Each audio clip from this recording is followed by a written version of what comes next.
How daily vloggers are killing you. Vlogging बहुत ज़्यादा dangerous है। अगर आप एक रेगुलर व्लॉग कंज्यूमर हो तो आपकी लाइफ इस हद तक बर्बाद हो चुकी है that there is no U turn. YouTube में कंटेंट कंज्यूम करने वाले 80% लोग व्लॉग्स देखते हैं और आपको पता ही नहीं है कि ये व्लॉगर्स सबकॉन्शियसली आपके साथ क्या कर रहे हैं। बहुत सारी रिसर्चेस का ये कहना है कि watching vlogs is 5 times more addictive than cigarettes and alcohol. And you know what?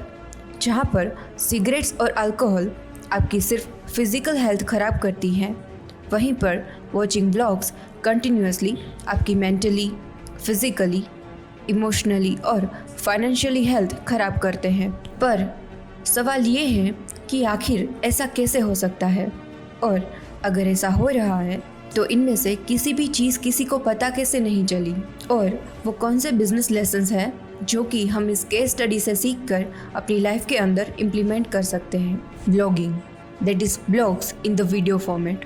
पर एक बहुत बड़ा डिफरेंस है जो कि सारा का सारा गेम चेंज कर देता है।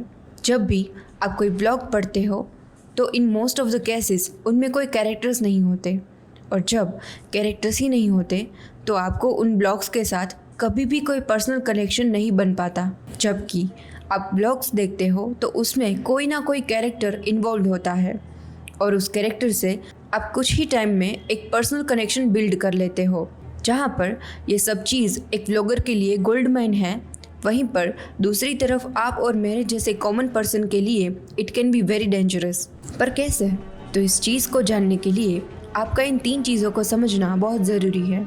नंबर 1 कि व्लॉग्स का जो बिज़नेस मॉडल है वो काम कैसे करता है। नंबर 2 व्लॉग्स की वजह से क्रिएटर्स की लाइफ में आखिर कैसे डिसरप्शन आता है।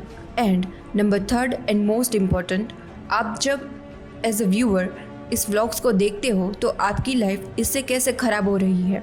ऊपर से व्लॉग के बिज़नेस मॉडल को देखो तो आपको एक ही चीज़ देखने को मिलेगी, और वो है यूट्यूब एडसेंस मोनेटाइजेशन। और वही सच है, चाहे वो गौरव तनेजा सर हो या Saurabh Joshi, with on an average 180 to 200 million views in a month and they are earning in crores. But have you wondered how these people got there? क्योंकि ये जैसा दिख रहा है वैसा है नहीं। इस लेवल का फैमिली व्लॉगर बनने का प्रोसेस कुछ इस तरह से दिखता है।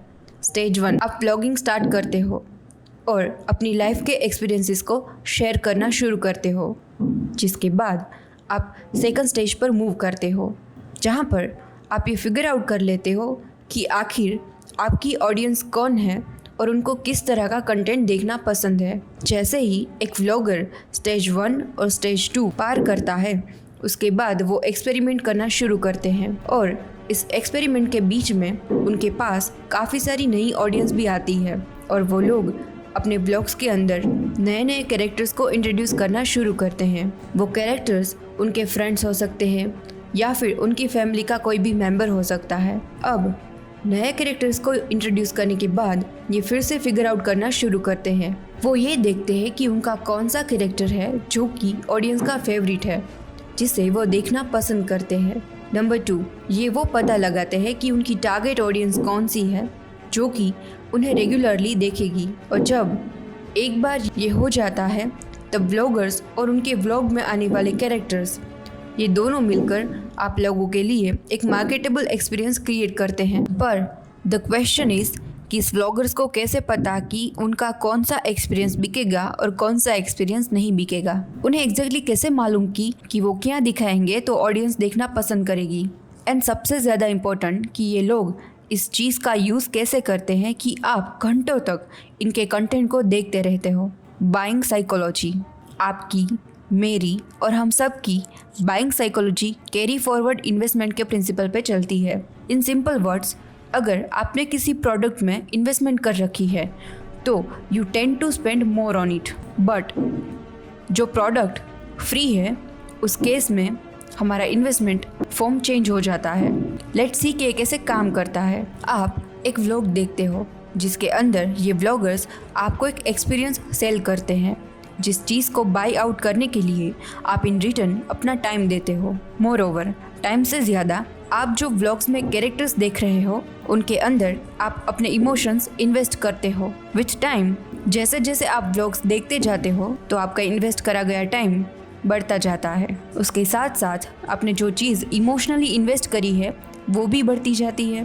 इन सिंपल वर्ड्स, आपका emotional investment with time keeps growing with vlogs, जिसको और ज़्यादा पावरफुल बनाने के लिए vloggers start exposing their more privacy because they know this for a fact that जितनी ज़्यादा प्रिवेसी वो एक्सपोज करेगा आपका इमोशनल कनेक्शन उनके साथ उतना ही ज़्यादा बढ़ता जाएगा। इन simple words, with the time they go on selling you their privacy and you go on buying their privacy। और इन सारी चीज़ों को इंसेंटिवाइज करा जाता है खूब सारे फेम और पैसे के साथ। लेकिन ये पैसा आता कहाँ से है? मेजॉरिटी ऑफ द केसेस में 3 सोर्स है। Number 1 Google AdSense, number 2 brand sponsorship. Vloggers जो स्पॉन्सरशिप करते हैं उसमें मेजॉरिटी ऑफ द केसेस में लोगों को ये पता भी नहीं लगता कि उन्होंने कुछ स्पॉन्सर भी कर दिया है, क्योंकि आप उनका डेली ब्लॉग देख रहे हो जिसके अंदर उन्होंने एक प्रोडक्ट को प्लेस कर दिया है और वो चीज़ इतनी ज़्यादा नेचुरल लगती है कि आपको पता भी नहीं लगता कि उस व्लॉगर को इस चीज़ को प्रमोट करने के लिए पैसे मिले हैं। जबकि आप दूसरे किसी वीडियो को देखोगे तो आपको पता चल जाता है कि जो वीडियो है वो किसी पर्टिकुलर ब्रांड के थ्रू स्पॉन्सर्ड करा गया है, बट व्लॉगर को किस ब्रांड को प्रमोट करने के लिए पैसे मिले हैं आपको मेजॉरिटी ऑफ द केसेस में मालूम ही नहीं पड़ेगा। And third is ad cost. जो व्लॉगर्स ऊपर के लेवल पर पहुंच जाते हैं उन लोगों को अलग अलग एडवर्टीजमेंट में कास्ट करा जाता है, जिसके लिए भी उन्हें पैसे मिलते हैं। जिस व्लॉगर ने आपको एक्सपीरियंस दिखा के शुरुआत करी थी, अब वो आपको एक्सपीरियंस नहीं बल्कि अपनी लाइफ सेल करता है। और वक्त के साथ साथ जैसे पैसे बढ़ते जाते हैं तो एक गैप और ज़्यादा श्रिंक होना शुरू हो जाता है। हमारी साइकोलॉजी का यूज़ करके हमें अपनी लाइफ के एक्सपीरियंसेस सेल करके ये व्लॉगर्स अमेजिंग पैसे कमा रहे हैं। हम तो वक्त गंवा रहे हैं but they are making money out of it. पर ये सच नहीं है, क्योंकि बाहर से आपको व्लॉगर्स की लाइफ जितनी अमेजिंग दिखती है वो अंदर से उतनी ही ज़्यादा खराब होती है। Fame always comes with a price and in case of family vloggers this is the price you पे। फैमिली व्लॉगर्स के केस में उनके पास जितना भी फेम है उन्हें उस फेम के लिए 3 तरह के प्राइसेस पे करने पड़ते हैं। Number 1 manipulated reality. व्लॉग्स कभी रियल नहीं होते, चाहे वो किसी का डेली व्लॉग ही क्यों ना हो। व्लॉग में आपको जो व्लॉगर्स की लाइफ दिखती है वो सिर्फ वही होती है जो वो आपको दिखाना चाहते हैं, वाइल इन रियलिटी कोई भी अपनी लाइफ में इतना इंटरेस्टिंग नहीं होता और ना ही कोई इतना ज़्यादा खुश होता है। व्लॉग्स कम्प्लीटली स्क्रिप्टेड है, चाहे वो किसी का डेली व्लॉग ही क्यों ना हो। एक्चुअल रिकॉर्डिंग 1 से 2 घंटे की होती है, लेकिन आपके सामने 10 से 12 मिनट का एंगेजिंग डे दिखाया जाता है जो कि एक्साइटमेंट, थ्रिल और फन से भरा होता है। 7 से 8 व्लॉगर से बात करके we got to know this one thing and that is unwillingness. Vloggers जानकर ऐसी एक्टिविटी परफॉर्म करते हैं जो कि उनको करनी पसंद भी नहीं होती, but they do it anyway, क्योंकि वो जानते हैं कि ऐसा करने से वो एक बहुत ही एंगेजिंग कंटेंट बना पाएंगे जो कि उनके व्यूअर्स को पसंद आएगा। इस दुनिया में कोई ऐसा घर नहीं है जहाँ पर झगड़े नहीं होते, लेकिन अगर आप किसी का फैमिली व्लॉग देखोगे तो 99.9% केसेस में आपको वो झगड़े दिखाई ही नहीं देंगे। गौरव तनेजा सर, जो कि इस वक्त दुनिया के टॉप व्लॉगर्स में से एक हैं, उनकी और उनकी वाइफ रितु मैम के लिए we have a lot of respect, but please don't look at this video as out of context. Believe करने में बहुत हार्ड है, बट इन्फ्लुएंसर्स ने आपको इमोशनली मैनिपुलेट करने के आर्ट में मास्टरी हासिल कर चुके होते हैं। हम ये नहीं कह रहे हैं कि गौरव सर ने जो भी कुछ बोला वो झूठ है, बट जो भी चीज़ आपको व्लॉग्स में दिखाई जाती है और बताई जाती है it is completely unreal and heavily scripted. The idea of being observed changes the action of the subject. अगर आपको पता है कि कोई आपको देख रहा है तो आप जानबूझकर वो चीज़ें नहीं करोगे जो आप तब कर रहे होते हो जब आपको कोई देख नहीं रहा होता है। फेमस व्लॉगर केसी नेस्टन पब्लिकली आकर ये बोलते हैं कि वो जानबूझकर अपनी वाइफ से आर्ग्यूमेंट नहीं करते थे ताकि वो उनको व्लॉग्स में ला पाएं और लोगों को दिखाने के लिए उनके पास अच्छा कंटेंट हो। Second prize is privacy. Vloggers को हर दिन अच्छा कंटेंट निकालने के लिए अपनी और अपनी फैमिली मेंबर्स की प्रिवेसी को कॉम्प्रोमाइज़ करना पड़ता है। जितनी ज़्यादा प्रिवेसी को एक्सपोज किया जाएगा, लोगों का इंटरेस्ट बढ़ता जाएगा। उस व्लॉग के अंदर जो कैरेक्टर्स है, लोग उसे उतने ही ज़्यादा इमोशनली कनेक्ट होते जाएंगे। जब वो ज़्यादा इमोशनली कनेक्ट हो जाएंगे, तब वो उस व्लॉग से एडिक्ट होना शुरू हो जाएंगे। और वक्त के साथ साथ जितने लोग एडिक्ट होते जाएंगे, उतनी ही ज़्यादा व्यूअरशिप मिलेगी। और इस व्यूअरशिप का फाइनल रिजल्ट होता है खूब सारा फेम और खूब सारा पैसा। आज आप जिनके बच्चों को व्लॉग्स में देखते हो, हैव यू थॉट कि उन बच्चों का 4 से 5 साल बाद क्या होगा? बहुत सारी रिसर्च से ये शो करती है कि इन बच्चों का जो बचपन में ही मैसिव फेम का एक्सपोजर मिल जाता है और बाद में वो लाइफ में सेलिब्रिटी सिंड्रोम से सफ़र करते हैं। व्लॉगर्स अपने व्लॉग्स के थ्रू अपने बच्चों को लाखों लोगों के सामने एक्सपोज करते हैं। Now everyone knows them. अपने पेरेंट्स की तरह वो भी फेमस है, जिसका डाउन साइड ये है कि उस टाइम इस बच्चों को फेम और लव की आदत लग जाती है। आगे चल के जब वो बच्चे बड़े होते हैं तो हर जगह सेलिब्रिटी ट्रीटमेंट को सीख करेंगे, क्योंकि उन्हें आज इस चीज़ की आदत लगवा दी जाती है। बट इस फेम का वर्स्ट पार्ट की लंबे टाइम तक वो बच्चा खुल के अपनी लाइफ नहीं जी पाएगा, क्योंकि ही और she will always fear judgements कि अगर मैं कुछ कर दूं तो मिलियंस ऑफ पीपल मेरे बारे में क्या सोचेंगे, एज वो मुझे जानते हैं। फॉर टुडे इट्स गुड, लेकिन अपने फैमिली मेम्बर्स को व्लॉगर्स जिस लेवल के फेम से एक्सपोज कर चुके हैं over the period of time, यही चीज़ उनकी सोशल एंग्जाइटी का कारण बन जाएगा।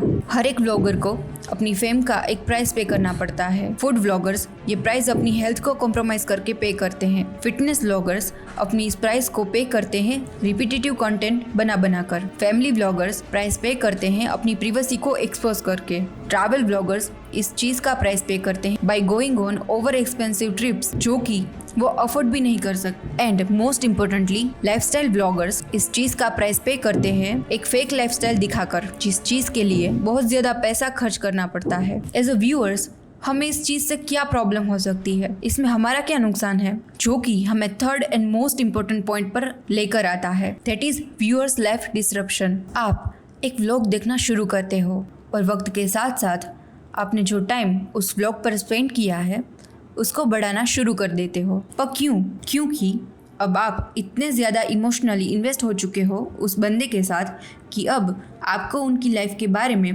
डीप इंसाइट्स चाहिए। जितने डीप इंसाइट आपको इनकी लाइफ के बारे में मिलते जाएंगे, आपकी सेंस ऑफ सुपीरियरिटी उतनी ज़्यादा बढ़ती चली जाएगी। You will start feeling better from inside, and with the time आप जो अपना टाइम इन्वेस्ट कर रहे हो उसे और ज़्यादा बढ़ाना शुरू कर दोगे, जिसका रिजल्ट ये निकलेगा कि you will start to procrastinate. आप अपने ज़रूरी काम छोड़ दोगे बाय सेइंग कि I will do this things later. After sometimes आप जो ये चीज़ कर रहे हो वो आपको सोशल सर्कल के बीच में एक ब्रेकवर्दी चीज़ बन जाएगी कि आपको एक पर्टिकुलर व्लॉगर के बारे में बहुत ज़्यादा पता है, बहुत ज़्यादा नॉलेज है। लोग अपने सर्कल के अंदर शो ऑफ करना शुरू कर देते हैं कि मुझे इस व्लॉग के बारे में तेरे से ज़्यादा पता है। Why? Because I see them regularly. और ये चीज़ कॉन्स्टेंट कंपैरिजन के स्टेट पे ख़त्म होती है। एक टाइम ऐसा आ जाएगा कि आप अपनी लाइफ अपनी फेवरेट व्लॉगर के साथ कंपेयर करना शुरू कर दोगे, क्योंकि आपको उनकी लाइफ देखकर ऐसा लगने लगता है कि मेरी लाइफ आखिर ऐसी क्यों नहीं है, without knowing that it is completely scripted. Bloggers के साथ वी हैव पैरासोशियल रिलेशनशिप, जो कि हम कभी एक्सेप्ट करना नहीं चाहते। मतलब आपके लिए एज आप वो व्लॉगर को डेली देखते हो तो आपको उनका इन एंड आउट पता है, as that vlogger is exposing their privacy to you. पर उस व्लॉगर के लिए you are just a stranger, जिसके बारे में उन्हें कुछ फर्क नहीं पड़ता। शायद आपके लिए वो व्लॉगर आपकी फैमिली हो, लेकिन इन रियलिटी उस व्लॉगर के लिए you are just 1 in a million fan. So वो कौन से पावरफुल बिजनेस लेसन है जो हम इस केस स्टडी से सीख कर अपनी लाइफ में इम्प्लीमेंट कर सकते हैं? Number 1, always stay mindful. No matter how much you like watching someone, उनको कभी भी ब्लाइंडली फॉलो नहीं करना चाहिए। And most important thing to remember is कभी भी अपनी लाइफ को किसी और की लाइफ से कंपेयर मत करो। क्यों? क्योंकि इससे आपको अपने बारे में ऑलवेज खराब फील होगा। ये आपके लिए समझना बहुत ज़रूरी है that at the end of the day vlogging is a business for vloggers. तो आपके लिए आपका काम ही आपकी प्रायोरिटी होनी चाहिए और किसी का व्लॉग देखना नहीं। Second lesson is conscious acceptance. आपको ये कॉन्शियसली एक्सेप्ट करना पड़ेगा कि व्लॉग्स आर नॉट रियल। आपको जो चीज़ें दिखाई जाती है एक्चुअल लाइफ में वो चीज़ें काफ़ी ज़्यादा अलग है। Vlogs are completely scripted. आपको एक स्क्रिप्टेड लाइफ दिखाई जाती है, ना कि रियल लाइफ। अब टाइम और चॉइस दोनों आपकी है। So I hope you guys like this case study. Stay tuned for the next one. अगर आपको ये वीडियो पसंद आई है तो इस वीडियो को लाइक एंड शेयर करें और आगे ऐसे ही इन्फॉर्मेटिव केस स्टडीज देखने के लिए हमारे चैनल को सब्सक्राइब करें। Press the bell icon to get all the notifications. Short videos देखने के लिए हमें इंस्टाग्राम पे फॉलो करें। हाथ बढ़ाओ, व्यापार बढ़ाओ। डाउनलोड फायदे प्रो नाउ।